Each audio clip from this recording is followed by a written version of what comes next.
खुलुमबाय। बे समाव नोंथांमोना मोनसे गोनांथार रादाबखौ आखायाव लादों। बिहारनि आगुनि गिबि मन्त्रि लालु प्रसाद यादवखौ 5 बोसोर जेलनि साजा फोसावबाय। लोगोसे 60 लाख रां जरिमाना फोनांबाय रांचीनि स्पेशल CBI कर्टआ। बिहारनि आगुनि गिबि मन्त्रि लालु प्रसाद यादवखौ 5 बोसोर जेलनि साजा फोसावबाय। लोगोसे 60 लाख रां जरिमाना फोनांबाय रांचीनि स्पेशल CBI कर्टआ। पद्दार स्किमनि रां जाख'नायनि थाखाय दिनै CBI स्पेशल कर्टआ 5 बोसोर जेलनि साजा फोसावबाय लालु प्रसाद यादवखौ। लोगोसे 60 लाख रां जरिमाना।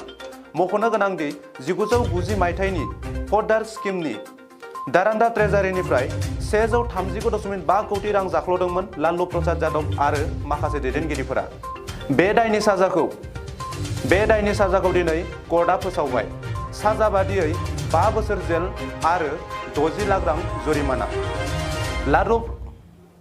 लालु प्रसाद यादवजों लोगोसे सा 39 दायनिगिरिफोरखौ दिनै साजा फोसावबाय रांचीनि मोनसे स्पेशल CBI कर्टआ।